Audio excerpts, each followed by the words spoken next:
नमस्कार। भारत और अमेरिका के बीच जो हाल ही में एक ट्रेड डील हुई है वो काफी चर्चा में रही है। लेकिन इसे लेकर कंफ्यूजन भी कम नहीं है। तो आज इसी डील को थोड़ा खोलकर समझते हैं और देखते हैं कि आखिर सच क्या है। तो जब ये डील अनाउंस हुई ना, तो इसे एक लैंडमार्क डील, एक ऐतिहासिक कदम की तरह पेश किया गया। कहा गया कि अब से दोनों देशों के बीच जो ट्रेड होगा वो बैलेंस्ड होगा, मतलब दोनों का फायदा होगा। सुनने में तो ये एक बहुत बड़ी विन विन सिचुएशन लग रही थी। पर अनाउंसमेंट के तुरंत बाद ही कहानी में एक ट्विस्ट आ गया। एक तरफ हेडलाइंस थी कि भारत ने सरेंडर कर दिया, कि अमेरिका के आगे झुक गए, और दूसरी तरफ कुछ लोग इसे एक मास्टर स्ट्रोक बता रहे थे। तो इस पूरे शोर शराबे के बीच सवाल ये उठता है कि असल में ये डील किसके हक में ज्यादा थी। चलिए इस पहेली को एक एक करके सुलझाते हैं। और सबसे पहला मुद्दा है टैरिफ का, यानी इम्पोर्ट ड्यूटी का। देखते हैं यहाँ असल में हुआ क्या।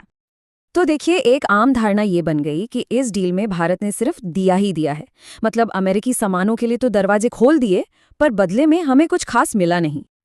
मगर जब ऑफिशियल डॉक्यूमेंट्स को देखा जाता है ना, तो तस्वीर बिल्कुल अलग नजर आती है। डॉक्यूमेंट में साफ साफ लिखा है कि ये समझौता रेसिप्रोसिटी पर आधारित था, मतलब लेन देन, कुछ तुम दो कुछ हम दे। तो ये एक वन वे ट्रैफिक नहीं था, ये एक टू वे स्ट्रीट थी।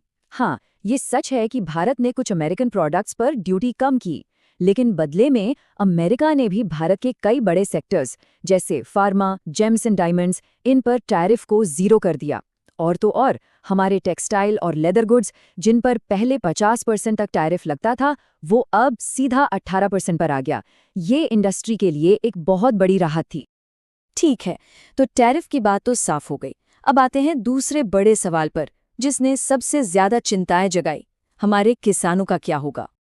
डर ये था, और ये बहुत बड़ा डर था, कि अमेरिकी एग्रीकल्चरल प्रोडक्ट्स से हमारे बाजार पट जाएंगे और इसका सीधा नुकसान हमारे किसानों को होगा। उनकी फसल कौन खरीदेगा?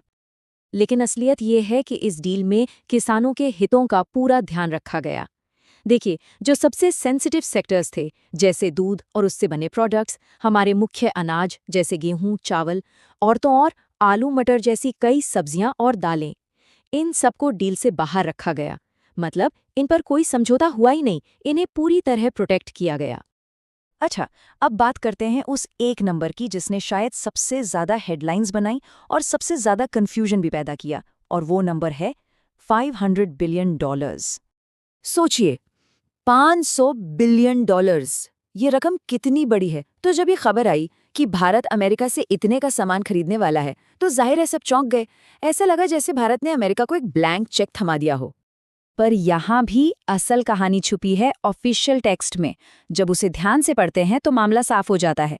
टेक्स्ट में साफ लिखा है, ये इंटेंशन टू परचेज है, मतलब खरीदने का इरादा है, कोई पक्की गारंटी नहीं। और दूसरी जरूरी बात, ये पैसा एक बार में नहीं, बल्कि अगले 5 सालों में धीरे धीरे खर्च करने का प्लान है।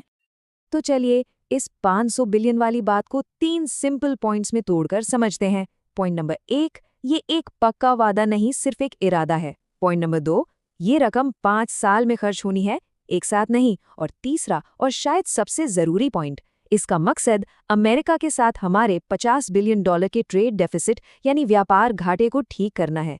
तो ये कोई ब्लैंक चेक नहीं, बल्कि एक बहुत सोचा समझा स्ट्रेटेजिक मूव है।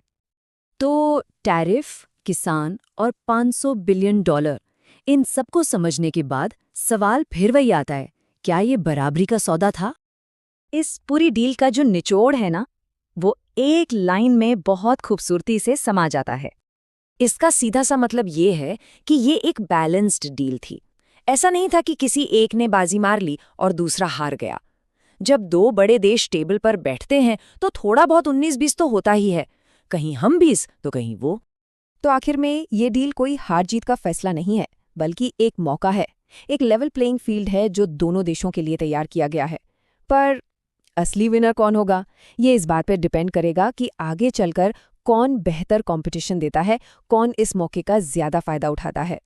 तो सौदा तो हो गया, अब देखना यह है कि इस ग्लोबल मार्केट की रेस में आगे कौन निकलता है।